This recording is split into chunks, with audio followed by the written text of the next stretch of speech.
la estadística para el día de hoy. Tenemos nuestras dos curvas que actualizamos todos los días. Hoy día representamos y distribuimos por semana epidemiológica en la curva de color azul a las 2.142.274 personas que estimamos son ya casos confirmados de COVID en base al sistema informático que es el CISBER, en el cual reportan, como todos sabemos, las 32 entidades federativas. Y el elemento que continuamos resaltando al corte de hoy es este descenso importante, esta tendencia descendente que ya tenemos durante las últimas 3 semanas, de la semana 1 a la 2, de 2 a la 3 y de la 3 a la 4, en donde para la medición de las últimas 2 semanas continuamos con un descenso de 31%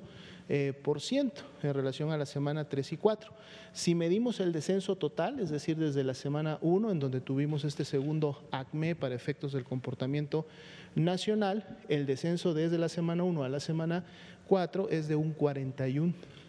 y este se mantiene, y como podemos ver, la tendencia es claramente a la baja en relación a estos casos. Vamos a obviamente continuar actualizando en el transcurso de la semana, ya que hasta el día sábado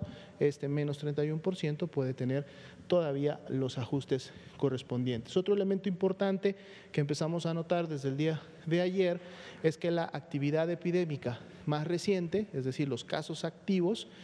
son el 3% o solo el 3% de la totalidad de los casos que hasta el momento se han estimado de la enfermedad, y esto también es un indicador que ha disminuido en relación a lo que veníamos observando en semanas previas, donde nos habíamos movido entre un 4 y un 6%, y ahora continuamos teniéndolo en un 3%, es decir, 66.037 personas con inicio de signos y síntomas en las últimas 2 semanas, y que inclusive, como se resaltaba esta mañana, los casos activos estimados en México son inclusive ahora menores que los esquemas completos, es decir, las personas que ya recibieron las 2 dosis de la vacuna Pfizer-BioNTech, que para el día de hoy suman 84.218. Es un dato comparativo interesante de mostrar. Así también continúa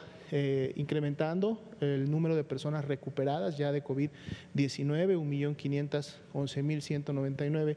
para el día de hoy, y vemos que continúa obviamente teniendo un comportamiento similar, paralelo al de los casos incidentes. Así también, y lamentablemente, sabemos que esta enfermedad produce enfermedad grave, produce casos críticos que en muchas ocasiones, como sucedido hasta el momento en 168.432 personas, puede ocasionar la muerte. Por eso la importancia de, sobre todo en los grupos de riesgo, mantener e implementar todos los días las acciones de prevención que contribuyen precisamente a contagiarse, desarrollar la enfermedad y por lo tanto enfermar de manera grave de la misma. Veamos la siguiente diapositiva.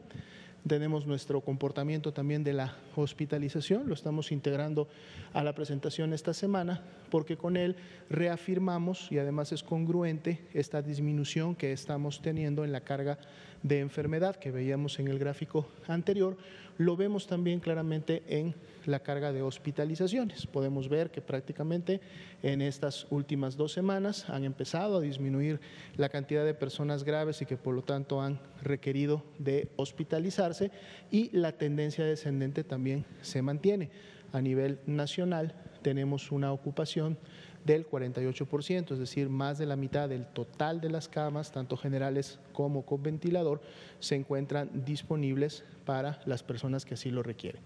Y en la siguiente diapositiva, entonces sí, enfocamos en las entidades federativas para ver en cada una de ellas, y aquí también vemos cómo en los últimos días se ha presentado esta disminución en la demanda de la ocupación hospitalaria. Seguimos solamente con 3 entidades que tienen más del 70% de ocupación, la Ciudad de México, Morelos y el Estado de México, que no han tenido cambios en relación a su ocupación con el día de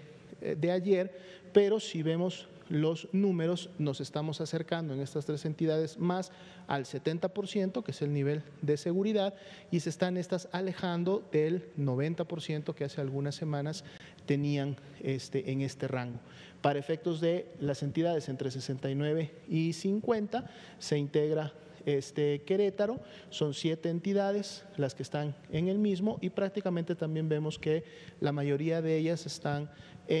cerca al rango del 50-60% correspondiente, y 22 entidades que tienen más de la mitad de sus camas disponibles, camas IRA general, para la recepción de pacientes, sumando entonces a nivel nacional 17.927 camas disponibles, y de ahí el porcentaje de ocupación nacional, que es de menos de la mitad, 49%.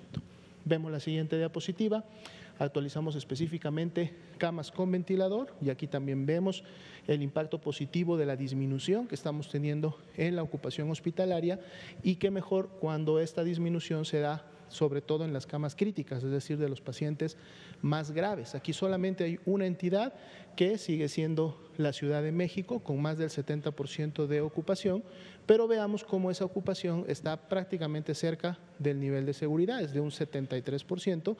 de, si ustedes recuerdan, alrededor de un 85% que tenían hace solo 10 días atrás. Y en el caso del rango, que está entre el 69 y el 50% de ocupación, tenemos también una disminución, es decir, hay 3 entidades que pasan al rango de menos del 50%, que son Oaxaca, Colima y Morelos. Y entonces solamente quedan 3 entidades en este rango: Nuevo León, Estado de México y Aguascalientes, que están obviamente en este rango, pero con una disminución de la totalidad. Y ahora sí tenemos una gran cantidad, o la gran mayoría de entidades, 28 de 32, que en su momento tienen más de la mitad de sus camas con ventilador disponibles para dar este tipo de atención especializada, sumando a nivel nacional 6.215, y por lo tanto generando una ocupación del 46%. Sería la actualización de los números para esta noche. Gracias, doctora Lomía.